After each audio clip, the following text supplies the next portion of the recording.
Hello, my name is Jim and this is Gardening Through the Seasons Inside and Outdoors. Today I want to show you how to take a regular pineapple top and turn it into a plant like this one I did. This one is a baby that got established. See how it's grown? It's time to put it into a bigger pot now. All right, this video is for Jesse, one of my subscribers that is having problems starting pineapples from the top. So I'm gonna show you folks how to do it, and then I'm gonna actually, if this pineapple takes root, which I hope that it will, I'm gonna give it to you, Jesse, so you can hope that it works. All right, so first, what you want to do is you want to pick a pineapple that has healthy leaves. I'm tugging on this a bit, it's not just pulling out. Of course, if I tugged hard enough, it would, but it seems to be, oh, that one came out. Let's see, but these are good. Okay, if these are too loose, it's already dying and you don't want that. I'm gonna share with you some tips here too, that a lot of people don't share about starting pineapples. One of those tips is, you see this flesh that was left from when we cut off the fruit? If you leave this on and put it in dirt, it's gonna very likely not root. You wanna get into the crown of the plant, okay? See what I'm doing? I'm cutting in there. The crown of the plant. You don't want any fruit left on. And then another trick, a lot of people will take this and then stick it in the dirt. Wrong again. Peel off some of the lower leaves and expose the stem so that it has more places to root from. It's not gonna root very well if you leave those bottom leaves on, I promise you that much. So remove some of these bottom leaves. See how we're starting to get kind of a stem here, and roots can come out of there. Okay, so we'll just be a little ruthless here. And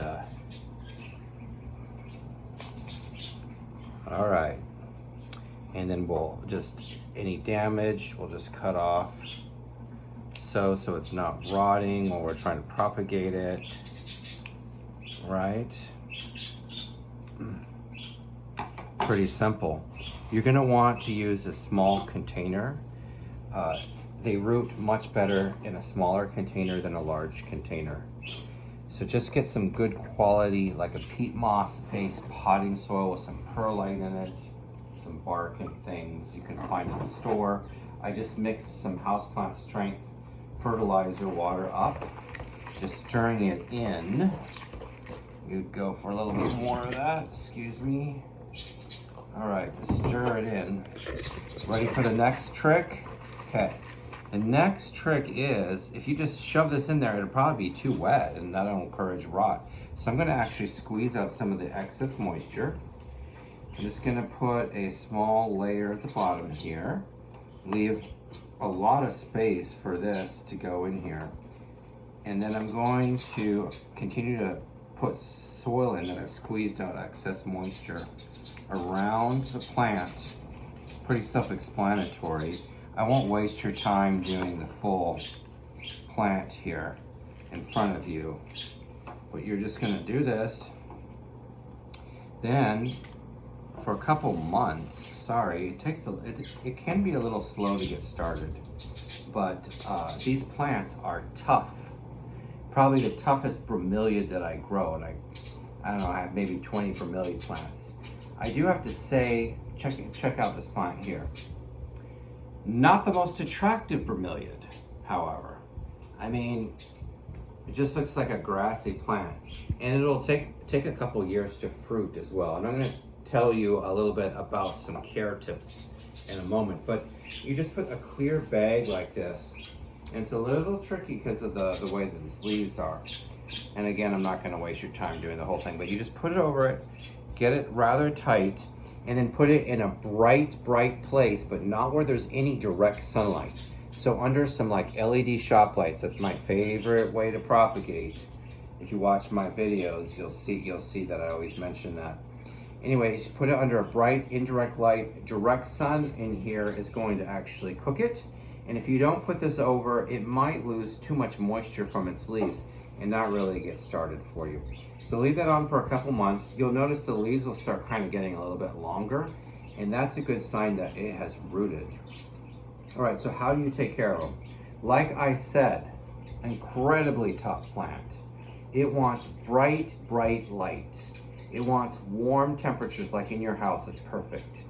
To give it the brightest light, a southern window, whatever it takes. Whatever you've got that's really bright.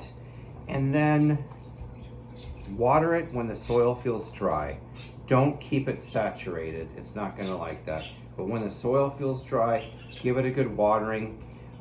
Do fertilize it frequently during the brighter times of the year if you want to push it to grow. And if you've been giving it bright light, if you've been faithful watering it, it will grow into a rather large plant, and in a couple years, it will produce fruit. One thing that I recommend to try to encourage the fruiting after the plant has grown to a larger size, after it has had a nice sunny summer and you've been taking good care of it, towards the end, so beginning of August or so, give it a good shot of bloom fertilizer. Keep it in a bright spot. And that's how I got my last one. At least I believe that's what encouraged my last one to bloom. In fact, this baby plant here came from the top of my last pineapple plant. So, like my video, please subscribe. Let me know if you have any questions.